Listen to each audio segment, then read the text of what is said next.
Olá, bem-vindos ao podcast Deuses e Devotos. Meu nome é Marcos André, eu sou professor de História e este é um podcast dedicado à história das religiões. Este é o episódio de número 46 deste podcast. O Candomblé, a religião dos africanos, a religião da resistência. O Candomblé, uma história. Este é o podcast. Quando a gente fala numa religião de matriz africana, é comumente, como a gente vê na internet, alguns embates com algumas pessoas, trazendo consigo ali uma discussão de que a África é cristã e islâmica. Bom, se a gente partir do pressuposto de que antes do islamismo e do cristianismo chegarem à África, esses povos já tinham suas próprias religiões, né? Já tinham a sua própria maneira de lidar com o sagrado. Então, se a gente parar para pensar cronologicamente, as religiões africanas tradicionais, as suas formas mais primordiais de contato com o sagrado, elas chegam até há 10 mil anos atrás, né? A tradição iorubá, né, estruturada, ela tem entre 3.500 mil anos. Ora, o judaísmo tem 3.500 anos, o hinduísmo tem também mais ou menos isso, o budismo 2.500 anos, o cristianismo tem 2.000 anos e o islamismo 1.400 anos. E o candomblé, que é sim uma religião de matriz africana, isso porque as línguas sagradas utilizadas, os cantos, as rezas, os rituais, são realizados em iorubá. E os elementos como o uso de tambores, né, danças, né, oferendas, a iniciação, as roupas, né, a utilização e a maneira de lidar com o sagrado é de origem e influência africana. Mas o candomblé, ele realmente não é africano. O candomblé é uma religião brasileira que foi estruturada, como a gente conhece no Brasil, com os escravos, né, que aqui chegaram nas mãos dos portugueses, e o candomblé ele vai ser estruturado ali entre o século 17 e 19, né? Candomblé, enquanto religião estruturada no Brasil, é relativamente recente. Ele surge ali com essa origem, né, dos negros africanos e vai se estruturar aqui no Brasil somente no século 17, 19, que é moldado pela diáspora africana. Portanto, ele é posterior ao cristianismo, né, do século I e ao islamismo. E o que é muito mais antigo são essas religiões, como eu falei, de tradições africanas, no caso o candomblé deriva especialmente a religião urubá, que tem ali o culto aos orixás. Essas tradições são estimadas, então, entre 3.000 e 5.000 anos, né? As tradições dos povos banto da África Central têm profundidade histórica semelhante. E a religiosidade africana, em geral, com esses seus cultos animistas, né, aos ancestrais e às forças da natureza, está então em questão de 10 mil anos. Então, a gente pode fechar os olhos por um segundo, ouvir o som dos atabaques, dos tambores graves e pulsantes, né? E imaginar que nós estamos ali pelo século XVII. Então, vou falar aqui sobre o candomblé, uma história, é esse o episódio, tá? E para entender o candomblé, sem nenhum tipo de preconceito ou de estereótipo, né? Isso é um combate, inclusive, à desinformação. A gente precisa voltar no tempo, né? Precisa cruzar o oceano e chegar até a África. Então, para entender o candomblé, você precisa entender o povo iorubá. Então, os iorubás são um dos maiores grupos étnicos que existiram ali na África Ocidental, e eles habitavam principalmente a região que hoje é considerada a Nigéria e o Benin. Tinha ali uma civilização sofisticada, urbana, né?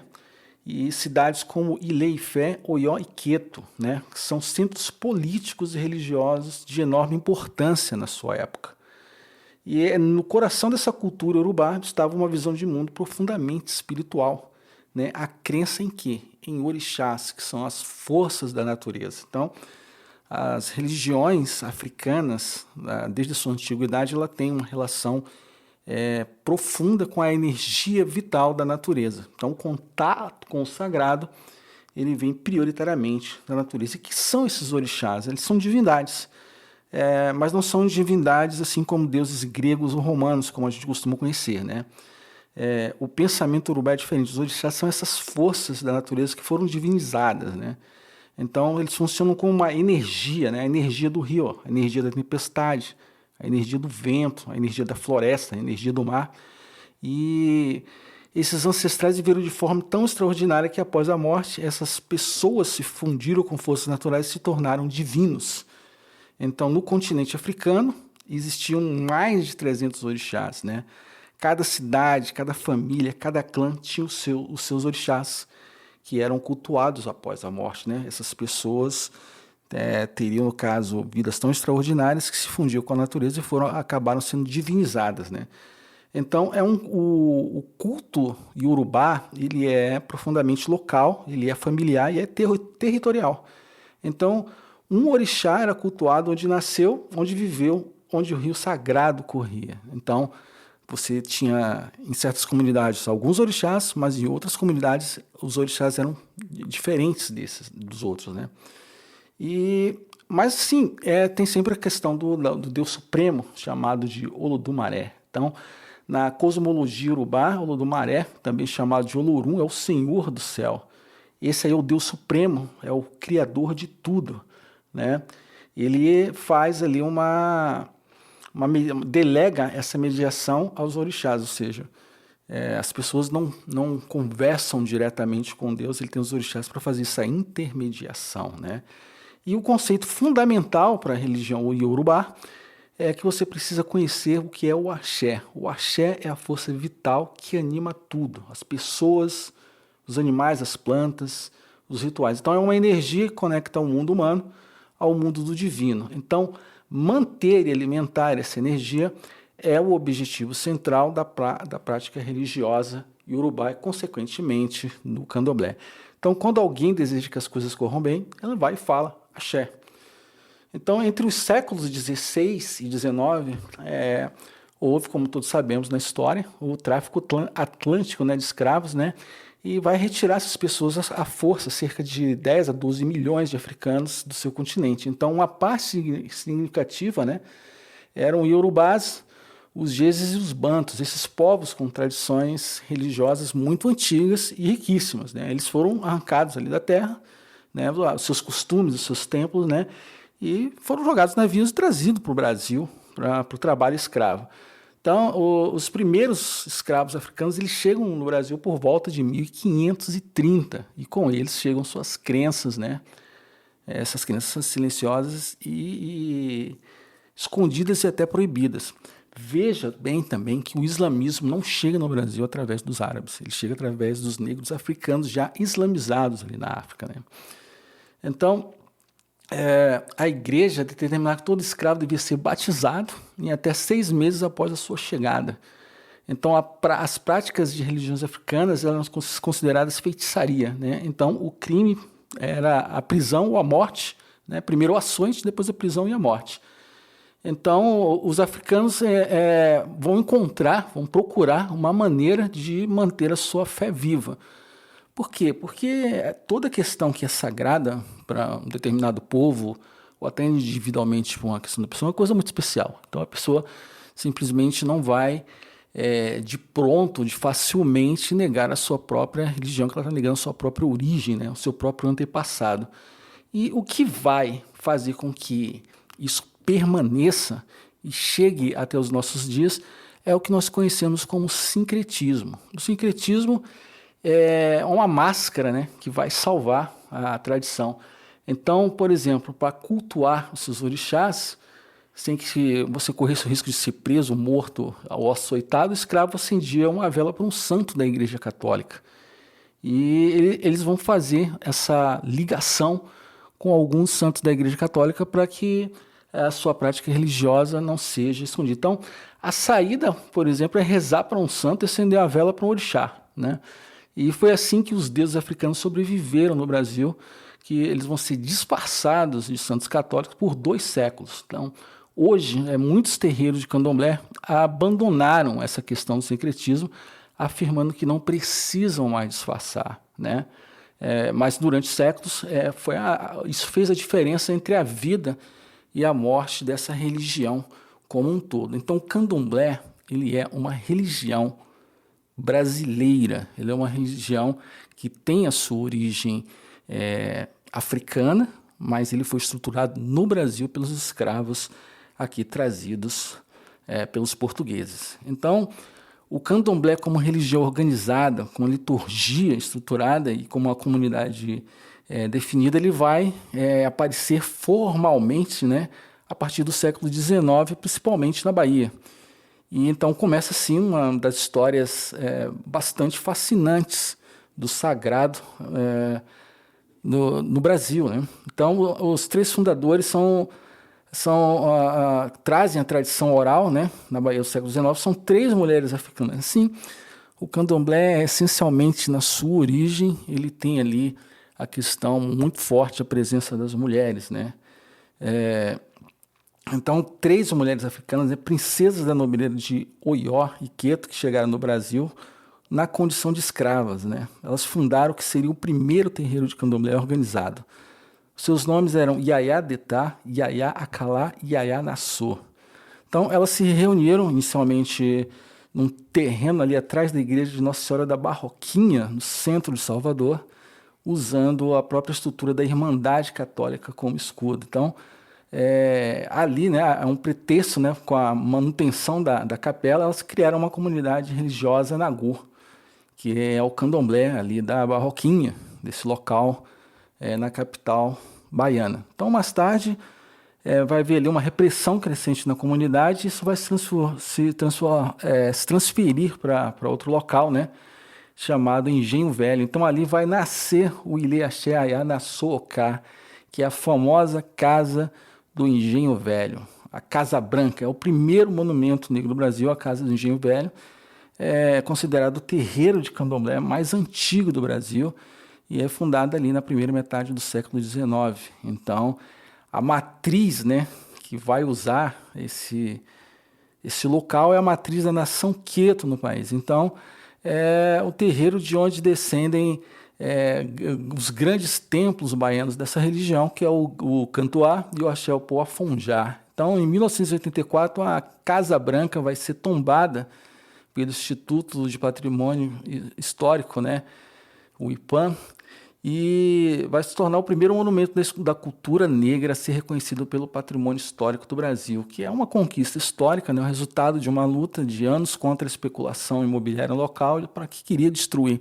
Então, mais do que tudo, a identidade dessa religião vai se fundir muito com a característica do seu próprio povo e de seus praticantes. Então, é uma religião, sim, de relutância, de resistência, né, contra a sua própria destruição, contra o preconceito, né, que desde o tempo do Brasil colonial já existia frente a práticas religiosas que não fossem, lógico, do dominante, que era a Igreja Católica, no caso. Então, o candomblé não é uma religião única, ele não é uma religião uniforme. Ele é um termo que abriga diversas tradições étnicas, né, das chamadas nações. Então, cada nação tem sua língua ritual, tem seus rituais específicos, seus ritmos de atabaque.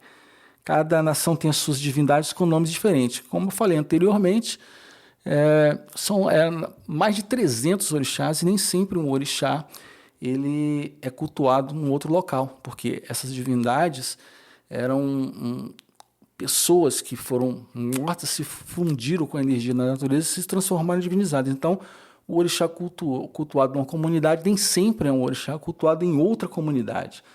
Então, são três nações, né, que vão ser as principais, que é a Queto, o Nagô, o Jeje e o Banto, né? A nação Queto, de origem Urubá, é que vai se tornar a mais influente no Brasil, né, especialmente ali na Bahia. Então, os rituais, né, os orixás e a mitologia se tornam praticamente um modelo que vai ser predominante quando se fala em candomblé no Brasil.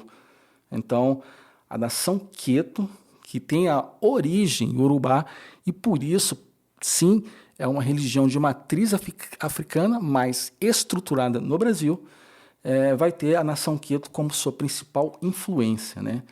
E vai ter uma contribuição indígena também. Por quê? Porque vai ter o culto aos caboclos, né? Os povos bantus, né, que chegaram ao Brasil muito antes dos nagôs, ali a partir do século XVI, estabeleceram um contato profundo com os povos indígenas brasileiros. E ao fugirem para as matas, né, vai haver ali uma convivência e vai surgir um novo culto, o culto aos caboclos, que são entidades que representam os espíritos das matas e dos povos nativos. Então, é um elemento aí a mais, né, na religião do candomblé, distintamente brasileiro, sem nenhum precedente direto com a África.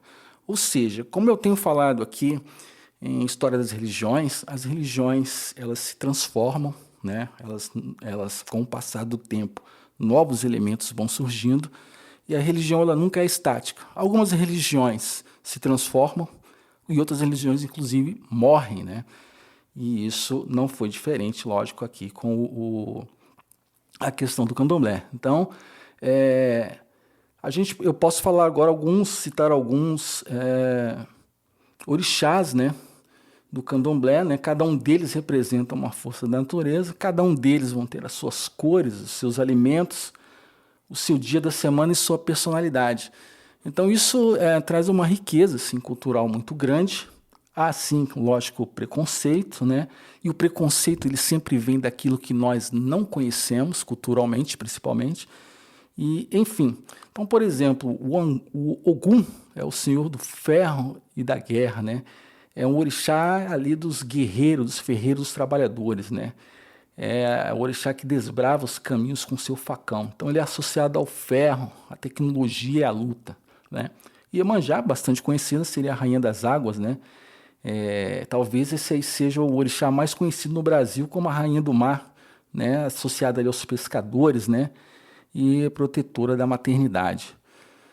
Xangô é o rei da justiça, né? O orixá que simboliza o trovão e o raio, né? Ele foi um rei histórico de Oió, na África, antes de ser divinizado. Então suas cores são o vermelho e o branco, e ele foi sincretizado com São Jerônimo. Oxum seria a deusa das águas doces, né? Governa ali os rios, os lagos, seria a rainha da fertilidade, do amor e da beleza, né? Yansan, a senhora dos ventos e dos rios, é a guerreira, ela é impetuosa, dona dos ventos e da tempestade. É a única orixá que pode comandar os eguns. Eguns são espíritos de pessoas mortas, né? Oxalá é o pai de todos, é o orixá mais velho, o pai de quase todos os outros. Ele representa a paz e a sabedoria. Obaluaê, o senhor da doença e da cura, também chamado de Omolu, é o orixá das epidemias, das doenças, né? E ele conhece, então, os dois lados, o que pode curar e o que adoece. Então, visualmente, o seu corpo é coberto com uma palha, né? Então, o candomblé não é apenas um conjunto de crenças, ele é uma forma de vida organizada em torno de um terreiro que é o espaço sagrado onde a comunidade se reúne para realizar ali a sua adoração, os seus rituais. E ali no terreiro acontece, né, esses rituais, e ali os orixás habitam. Então, no terreiro existe uma hierarquia, né? Uma hierarquia dos orixás. Bom, existe ali o Babalorixá, que é o pai de santo, ou a Ialorixá, que é a mãe de santo. Esse é o líder espiritual responsável pela manutenção do axé, da energia da casa e pela orientação às pessoas que são iniciadas na religião. Então, existe um processo de iniciação, né? Você pode se tornar filho ou filho de santo, e é uma jornada, né, que exige um processo transformador, né? Há ali um ritual de fortalecimento, né, da cabeça, no qual eles chamam de ori, e em seguida vem a iniciação propriamente dita, que vai haver um período de reclusão no terreiro, durante a qual o iniciado aprende os fundamentos da religião. Ele vai ter a sua cabeça raspada e recebe as contas, os colares, né, sagrados do seu orixá. Então, após essa iniciação, a pessoa passa por diferentes graus, né, ao longo dos anos, né? E cada grau exige novas obrigações, novos aprendizados e novos rituais. Então, uma religião, assim como uma história cultural muito forte, com uma estrutura muito bem organizada, né?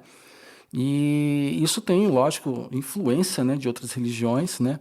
E durante séculos o candomblé foi literalmente perseguido pelo Estado brasileiro. Na República Velha, os terreiros eram fiscalizados pela Delegacia de Jogos, Entorpecentes e Lenocínio, né? Então muitos atabaques eram confiscados, rituais eram interrompidos e a violência era grande. Então, só no ano de 1976, veja bem, século XX já, vai surgir um decreto estadual ali na Bahia e vai libertar o candomblé da fiscalização policial, né? Isso aconteceu há 50 anos, mais ou menos, né?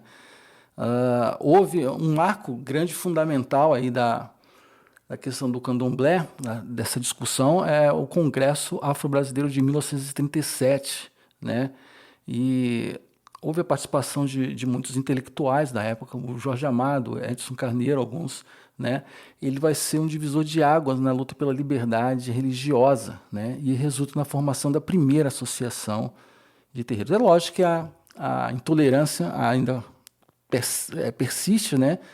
E ela não tem rosto, né? Alguns terreiros são atacados, símbolos sagrados são depredados, né? Os adeptos da religião, os filhos e filhas de santos, sofrem preconceitos na escola, no trabalho, mas as pesquisas mostram que os casos de intolerância têm sido dirigidos não só pelo candomblé, mas para outras religiões também. Então, o movimento, né, o orgulho entre eles cresce, né? Eles denunciam, né? E os terreiros acabam sendo reconhecidos como patrimônio cultural, vão ganhar sim um espaço aí na sociedade, nas universidades, no cinema, na cultura, na literatura. Então é uma religião que foi criada na resistência e ela continua resistindo, na resistência dos negros africanos. Essa religião se estruturou no Brasil com influência, né, da matriz dos seus antepassados iorubás e permanece até hoje. Então o que o candomblé tem a nos ensinar como sociedade, né? Ele ensina que a fé é a coisa mais resistente que existe, né? Ele ensina que um povo pode ser escravizado, mas o espírito desse povo ele permanece livre, né? Então ensina que a cultura africana veio para o Brasil e ajudou na formação do povo brasileiro, né? Ela não veio só como vítima, ele traz aí a força, né, criadora, ele vai moldar a culinária, vai moldar a música, a dança, a língua e a arte no Brasil. O Brasil, tal como conhecemos, não existiria sem um povo africano e, lógico, com a sua espiritualidade. Era isso que eu tinha falado sobre a história do candomblé e eu espero que vocês tenham gostado desse episódio do podcast Deuses e Devotos. Até a próxima.